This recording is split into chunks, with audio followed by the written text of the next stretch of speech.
Here we go again. Twongiye twagarutse neza cyane ni Kigali Sport nge nkaba Fredizo ngwikaze wa subscribinze tubana umunsi ku wundi utajya uhwema rwose guterera akajisho gutega amatwi iby'umwariki bimba ni kugera ngaruka birimo amakuru akomeye bazamuka muri umupira ku mugabane w'Uburayi cyane mu makipe akomeye Manchester United, Arsenal, Chelsea, the Blues, Liverpool, Manchester City, Barcelona, Madrid, Bayern Munich na Paris Saint-Germain yewe nari amakipe mato menshi cyane kuko niyagenda curi impano zisanga muri amakipe manini ubundi nyuma zikagenda zitanga umusaruro. Uyu munsi sasa aya masaha muzani iki kumeza nkuko abibonye ikipe ya Chelsea nishiraye nyuma yuko izonze ikipe ya Arsenal kuri Morgan Rogers ubitahiwe ni Manchester United nayo bamaze kuba binjira muri dossier yari maze iminsi kurikirana yizeye ko yazasoza deal ariko Chelsea yaje ihita itanga amafaranga ariko ikirimo cyo kwishimira cyangwa se cyo kuba bahumeka Manchester nuko amafaranga yisa yangwa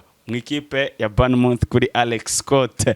Ubone mu mwandiko ngiye kukuramburira ariko buri najyane na Morgan Rogers wagize ibyo atangaza akigera i Londres mu ikipe ya Chelsea the Blues. Yes, ngiyo rero iyo niyo nkuru neza cyane rwose ngiye kuba nkwinjira mu by'umwariko turi gwibande ku mwana muto witwa Alex Scott yewe n'uyu Morgan Rogers. Mbese ni inkuru ziri buzemo abongereza babiri nkuko mubizi ikipe ya Chelsea yamaze kuba yishyura miliyoni 117 mu ikipe ya Aston Villa ikura yo Morgan Rogers wifuzwaga n'ikipe ya Arsenal mu gihe yarindirije ko iri bukore deal muri iki cyumweru twamaze kwinjiramo.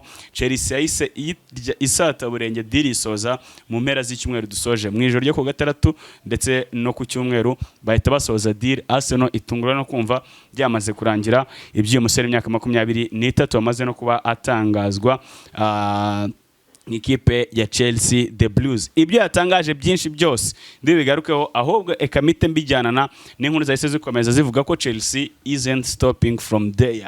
Chelsea nago iri buhagararire kuri Morgan Rogers kuko barashaka gusinyisha cyane. Ubwo rero ikinyamakuru cya BBC nibwo cyahise gitangaza inkuru ikomeye cyane kivuga ko iyo Chelsea yahise yohereza miliyoni 34 z'amapound mu ikipe ya Bournemouth kugira ngo asinyishe umumediateri wabo witwa Alex Scott ariko ayo mafaranga Bournemouth iza guhita iyanga bid irayirejectinga cyane. Ubu rero amakuru ahari nuko ikipe ya Chelsea ishobora kuza kongera gusubira mu ikipe nanone ya Bournemouth kureba ko basinyisha uyu mwongereza w'imyaka 22 wafashije Bournemouth muri sezo itambutse gusoreza ku mwanya wa gatandatu bikanaviramo kubona qualification zo kuzakina irushanwa rya Europa League bwa mbere mu mateka yabo n'ubwa mbere bagiye gukina irushanwa ryo ku mugabane w'Iburayi. Uyu akaba umwe mu basore Alex Scott ibeza mu kijyanye n'impano kuko ari mu bari bateje impaka bitumvikana ukuntu umutoza Tuchel yamusize mu kugira ngo abihoshe cyangwa se abicubye amuhamagara mu bakinnyi bari kwitegura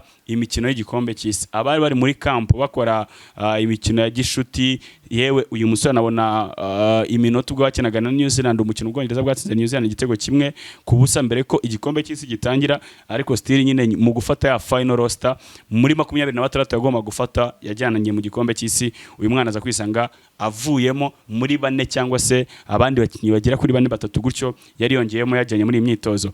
Iyi sezo yagize nziza yatumye Manchester City, Arsenal, Manchester United na Liverpool zose zimukurura yewe nazo arazikurura by'umwihariko bijyanye kuri performance yari yerekanye ariko nyuma y'isoka ry'umutoza wabo Anthony Elayola byatumye uyu mukinnyi nawe avuga ati nyamara nanjye nicyo gihe cyane cyo gusteping up bijyanye of course n'amakipe ari kunshaka. Ikipe ya Bournemouth yaramwicaze imutekera contract amasezerano ku meza icyo twita new contract cyangwa se bari kumwofaringa proposal ya contract extension.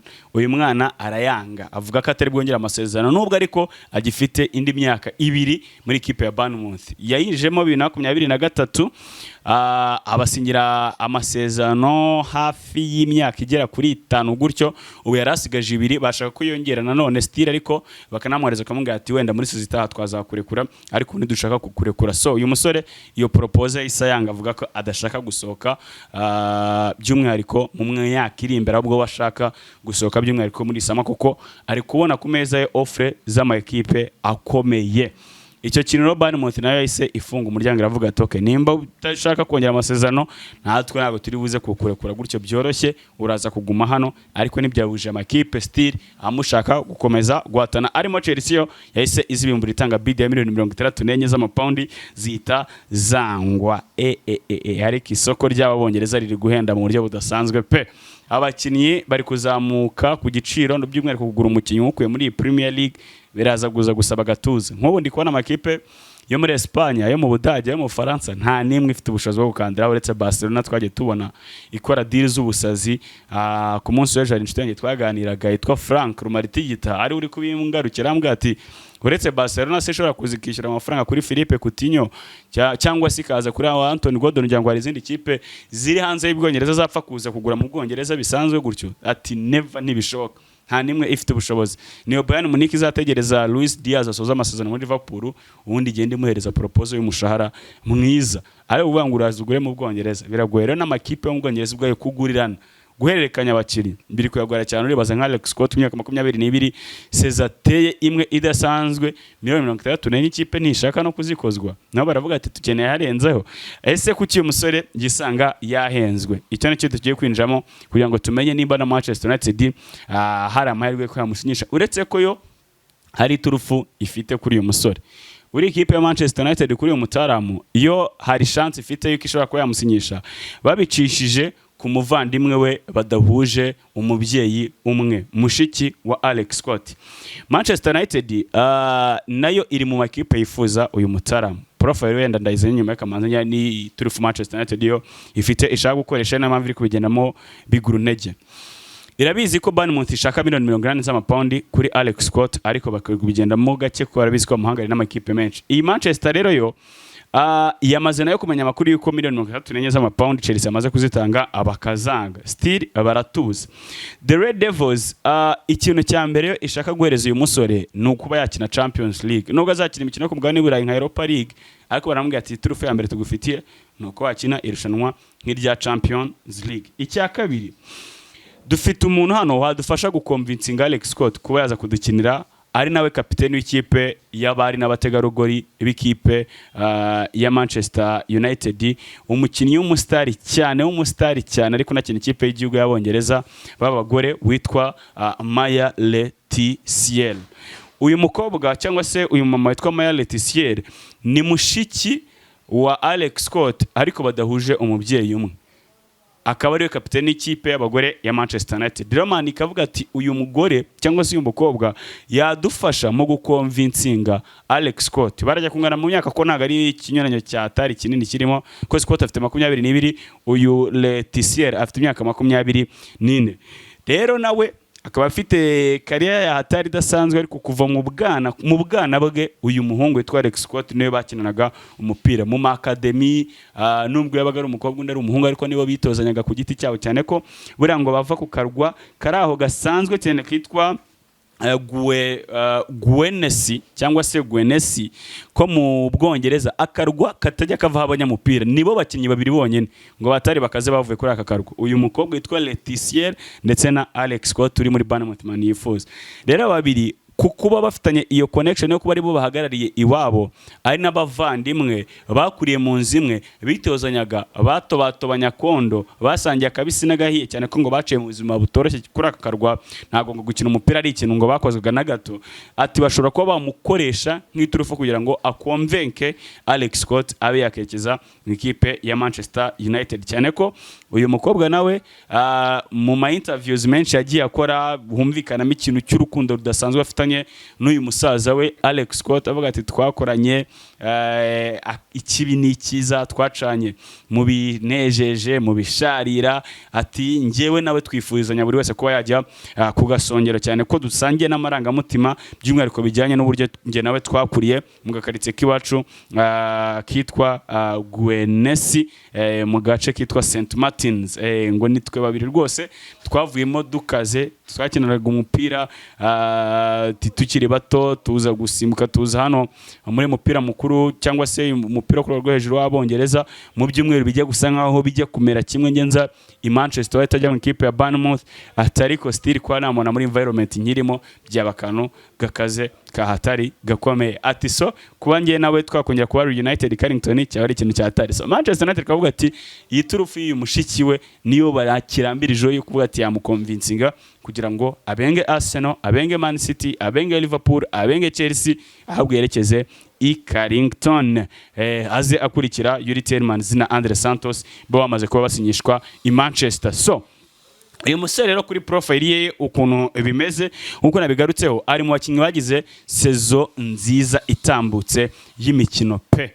Ari nabyo byatumye nyine ikipe ya Bournemouth ibona iyo qualification yo kuzakina by'umwihariko imikino ya Europa League. Ariko muri Bournemouth bahuye na challenge yo gutakaza umutoza, ariko bahita barekera utundi nawe w'umuhanga witwa Marco Rose ukaze pe nawe uzi gutoza muzamubona. Aga Bournemouth karekrise neza cyane.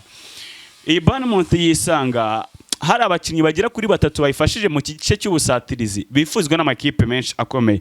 Abo barimo uyu musore witwa Alex Scott, hakaza agasore kitwa Junior Erikrupi murakabona ka Gafaransa kafashije iyi sezi itambutse katsinze gutya ibitego if I'm not mistaken na hagati ya 12 na 13 gutyo n'amasist karatanga no mu winga witwa Ryan waje mu kwa mbere agahita hamagarwa mu ikipe y'igihugu ya Brazil. Mwabonye umusore wakenaga ku ruhande rw'iburyo muri Brazil mu mikino y'igikombe cy'isi witwa Ryan, uriya nawe akaba umusore w'ikipe ya Bournemouth. Ati rero abo bakinnyi batatu Bournemouth ntiyifuza kubarekura kuko iri kubabonamo ibisubizo byazabafasha muri sezo itaha y'imikino. By'umwihariko kuri Scott we bikaba akarusho mu buryo budasanzwe. Scott buriya mu kijyanye n'imibare muri Premier League dusoje ari mu bakinnyi nyuma ya Elliot Anderson wari afite imibare iri ku rwego rwo hejuru, iri impeccable, yivugira cyane. Ari na mpamvu ya makipe yo muri Big 6 kumwifuza nta nkuru yarimo ntago byabatunguye, bakanamwita Jack Grealish wo kuri kakarwa kiwabona garutse kitwa Gerseni. Bijyanye n'uburyo uyu musore ari superb mu kijyanye no kudribura amacenga menshi. Icya kabiri n'uburyo akoreramo ibintu bye ku gihe, timing ye iri ku rwego rwo hejuru mu gutanga imipira, mu gushota, mu ma interceptions, kwaka imipira kwipapura aba adversary, ndetse hari n'igitego kitajya kibagirana yatsinze ikipe ya Arsenal bari Emirates. Ibyo byose rero bakabihuriza hamwe bakavuga bati uyu ni umukinnyi udasanzwe. Ama clearance yo mu buriya ngerageje kubyihutamo statistiques ze muri sezo itambutse hano ndi kubona ranking yagiye abona muri Premier League mu mediateri ku kijyanye no kurikavaringa imipira adversary yari afite agahita ayimupapura. Yasoreje ku mwanya wa gatatu mu mediateri babikoze neza muri Premier League, aho yabikoze inshuro 195. Ama clearance y'umutwe ureba mutipe nagari muremure afite 1.70 gutyo na gatatu, ariko afite detente ya danger imwemera gusimbuka akaganya amaduel yo mu kirere, ku buryo muri sezi itambutse mu mediateri yisanze ku mwanya wa kabiri mu bakoze clearance z'imipira y'imitwe, aho yakoze clearance 53. Hanyuma mu kuwininga possession yari ari ku mwanya wa gatanu mu mediateri babikoze neza. Mu gutsindira amaduel haba yo hasi yo hejuru yaje ku mwanya wa karindwi mu mediateri beza, aho yatsindiye amaduel 185. Iyo mibare yose rero ikamugira amahitamo meza ku bakinnyi bifuzwa n'amakipe manini bijyana n'inyenyeri n'ibya Elliot Anderson aguzwe $113 ajya muri Manchester City, bakavuga ati uyu niwe muntu mwiza. By the way uyu Anderson ni mpamvu ngomeza kugenda mugarukaho, Abongereza batwara Euro y'abaterengeje imyaka 20 n'umwe mu myaka itambutse. Uyu musore twa Alex Scott na Elliot Anderson niyo bari urutirigongo bahagaranye hagati mu kibuga bakora ikinyuranyo. Iyo I do remember hari harimo bano bana nk'uwa Liverpool Harvey Elliott yari arimo n'utundi twana twinshi tugiye dukomeye byatari tuzi umupira tw'Abongereza. So rero n'uyu musore ari mu bari babigizemo uruhare, we na Elliot Anderson bahagaranye hagati mu kibuga, bari banafitanye partnership n'akadoka atari gakomeye cyane. So uyu mukinnyi rero izo statistics iyo mibare igatuma yifuzwa n'amakipe akomeye, ariko umutoza we mu ikipe ya Bournemouth mushya witwa Marco Rose yabiciye akarongo agaruka kuri Klopp, Ryan n'uyu Alex Scott abavugaho agira ati rero mwabana mwe ngiye nk'umusaza nk'umuntu mukuru nabonye byinshi eka mbagira inama iri no mu biri gutuma tutabarekura. Ati cyambere nekereza ko Alex Scott azi icyo hano mu ikipe tumwifuzamo, nawe azi icyo afitiye iyi kipe, icyari cyo twebwe tunamwifuriza cyo kuba ya steppinga to the next step akazamura urwego. Ibyo byose umutozo yabivuze mu kimwe gitambutse bagiye gutangira pre-season bari kubimubaza aho abanyamakuru avuga bati se uyu musore arasohoka cyangwa araguma. arakomeza aravuga ati buriya iyo uri umukinnyi muto uba ukeneye gutera izo ntambwe twita nto mu mupira w'amaguru. Ati na n'ubu ngubu rero iyo ugeze muri ibyo bihe nicyo kintu kigorana kuko hari igihe wisanga kariyeri yawe yihuse ibintu bikaba too quick, atore niho bita bigetingira difficult, bikagorana cyane ku buryo ikipe iyo bisaba imbaraga nyinshi kugira ngo ikwereke icyo ikwifuzamo, kugira ngo ikumvishe ko uri ahantu hanyaho hatandukanye wowe naho ubona ushaka kuba wakerekeza. Ibyo bisobanuye iki? Ati njyewe kuri njye ntago wenda byangora cyane to be honest, nshingiye ku minsi 4 ya mbere maze hano, narebye ukuntu yitwara, ibyumviro bya bano bahungu bari hano by'umwihariko kuri Krupi, Ryan ndetse na Alex Scott. Ati njye mbona bagumye hano byaba ari byo byiza kuri bo. Ati nk'urugero Krupi yagize sezo itambutse nziza. Ati rero ntekereza ko atari yagera ku gasongero, atari yagera hahandi hanyuma.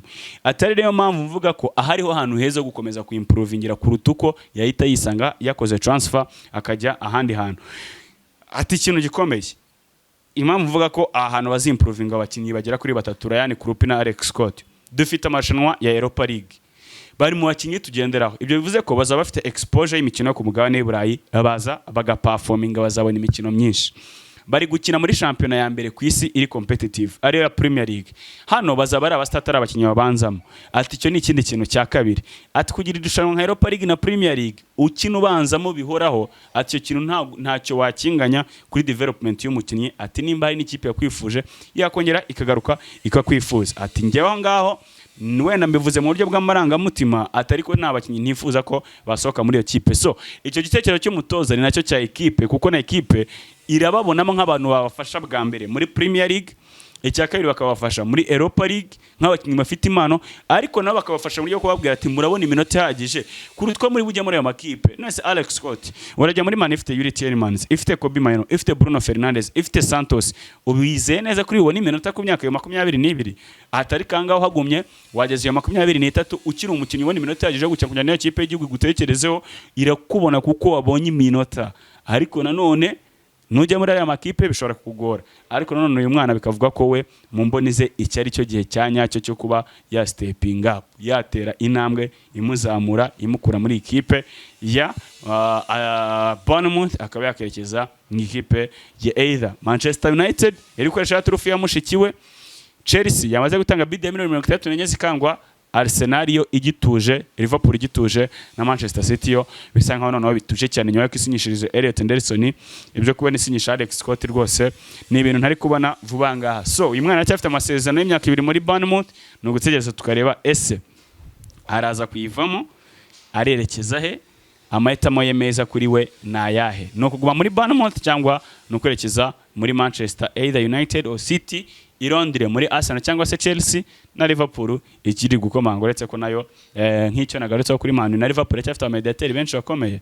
Muri Chelsea baracyahari bakaisedo na ba Enzo ntafiteho kujya biragoye ashobora kuza kuguma muri ikipe ya Chelsea. So turaze kuza dutegereze turebe ese no yihe kipe uyu musore ari bwerekezemo bamwita Alex Scott. Hanyuma munyemerere ibya Morgan Rogers tubigaruke mu kanya mu buryo burambuye nk'umukinnyi nawe wagize byinshi atangaza bikomeye cyane ku ikipe ya Chelsea, by'umwihariko bijyana na link agiye kugirana na Cole Palmer bakuranye baziranye kuva bagifite imyaka 14, ubu ngubu bakaba bagiye kongera guhurira mu ikipe ya Chelsea bambaye umwambaro wa Chelsea the Blues.